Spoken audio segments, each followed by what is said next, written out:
आदिवासी आमदारांची बोलती बंद। नमस्कार, मी रेणुका नाडकर आणि आपण पाहताय समर्थन लाईव्ह। पालघर जिल्ह्यात उन्हाचा पारा दिवसेंदिवस वाढत आहे। सहन होत नाही इतकी उष्णता जिल्ह्याच्या ग्रामीण परिसरात वाढत आहे। अशा परिस्थितीत पालघर जिल्ह्यातील सर्वच आदिवासी गावपाडे पाणी टंचाईने त्रस्त आहेत। गावात जलजीवनची योजना आली आहे, परंतु घोटाळ्यामुळे ती पूर्ण होऊ शकलेली नाही आणि पाणी मिळू शकलेले नाही। अशी परिस्थिती पालघर जिल्ह्याच्या कानाकोपऱ्यात आहे। अशा परिस्थितीत पालघर जिल्ह्यातील आदिवासी आमदारांची बोलती मात्र बंद आहे।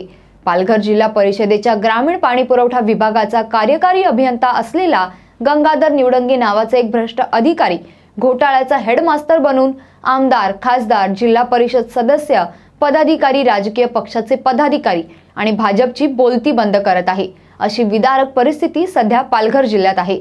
यावरील अधिक तपशील जाणून घेऊयात या व्हिडिओच्या माध्यमातून। सध्या लोकसभेच्या सार्वत्रिक निवडणुकीचा कार्यक्रम सुरू आहे। भाजप सरकार म्हणून काय कामं झाली ते ऊर बडवून सांगत आहे, परंतु पालघर जिल्ह्यात जलजीवनच्या पाणी पुरवठ्याच्या योजनांवर बोलण्याची भाजपची हिंमत नाही। पालघर जिल्ह्यातील गरीब कष्टकरी आदिवासींना न्याय देण्याची जबाबदारी ज्या आमदारांवर आहे, ते आदिवासी आमदार जलजीवनच्या पाणी पुरवठ्याच्या घोटाळ्यावर बोलण्याची हिंमत दाखवत नाहीत। अशी विदारक परिस्थिती आहे। हंडाभर पाण्यासाठी आज आदिवासी रात्र जागून काढत आहेत। अर्धा किलोमीटर, 1 किलोमीटरची पायपीट करून डोंगर चढून उतरून हंडाभर पाणी आणत आहेत। तीव्र पाणी टंचाईमुळे जगण्यासाठी आदिवासींचं जव्हार, मोखाडा, विक्रमगड, डहाणू, तलासरी या तालुक्यातून स्थलांतर होत आहे। केंद्र सरकारने हर घर नल से जल या योजनेतून आदिवासींच्या दारात नळाद्वारे पाणी देण्याचं धोरण राबवलं, परंतु त्यात ग्रामीण पाणी पुरवठा विभागाचे कार्यकारी अभियंता गंगाधर निवडंगे यांनी फक्त घोटाळा केला। या घोटाळ्याचा हेडमास्टर म्हणून निवडंगे यांनीच भूमिका बजावली। श्रमजीवी संघटनेने आंदोलन केल्यानंतर विवेक पंडित यांच्यावर दबाव आणण्यासाठी निवडंगे यांनी एकनाथ शिंदे यांच्या पक्षाच्या नेत्याला पकडून विवेक पंडित यांना लाच देण्याचा प्रयत्न केला, परंतु विवेक पंडित यांनी त्यांना हाकलून लावले। त्यानंतर विवेक पंडित यांच्या संघटनेतील कार्यकर्त्यांच्या विरोधात गुन्हा दाखल करण्यासाठी घोटाळ्याचा हेडमास्टर निवडंगेने प्रशासनावर दबाव आणला। तोही प्रयत्न फसला। त्यामुळे पुन्हा निवडंगेने कनिष्ठ अभियंत्यांना काम बंद करण्याचे आंदोलन करायला भाग पाडले, परंतु त्या अभियंत्यांनीही नंतर विवेक पंडित यांच्याकडे जाऊन माफी मागितली।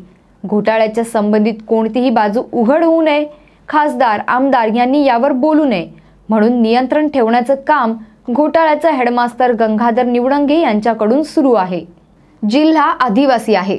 जिल्ह्यातील आमदार बहुसंख्य आदिवासी आहेत, खासदार आदिवासी आहे, परंतु पिण्याच्या पाण्याच्या हक्कात आदिवासींची फसवणूक होते। आदिवासींवर अन्याय होतोय, परंतु पालघर जिल्ह्यातील आदिवासी संघटना ज्या निवडणुकीत पाठिंबा देण्यासाठी आघाडीवर आहेत, त्या संघटना प्रत्यक्ष आदिवासींना पाणी मिळवून देण्यासाठी भूमिका घेत नाहीत।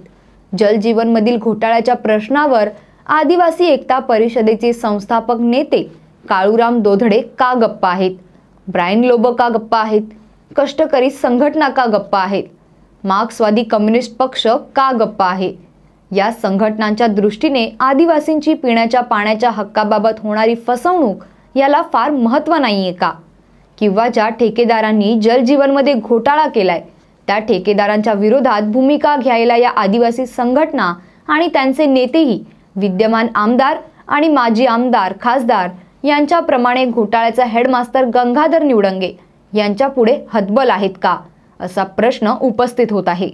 जलजीवन मधील पाणी पुरवठ्याच्या योजनेतील घोटाळा, आदिवासींची पिण्याच्या पाण्याच्या हक्कात होणारी फसवणूक आणि गरीब आदिवासींचे पिण्याच्या पाण्यासाठी होणारे हाल यापेक्षा आदिवासी पालघर जिल्ह्यात कोणताही प्रश्न मोठा नाही।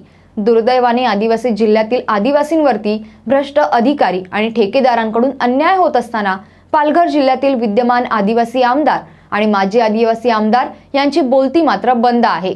या संदर्भातील तुमचं मत कमेंटद्वारे नक्की कळवा आणि अशाच विविध विषयांवरील सविस्तर तपशील जाणून घेण्यासाठी समर्थन लाईव्हला सबस्क्राईब करा आणि बेल बटन दाबा। धन्यवाद।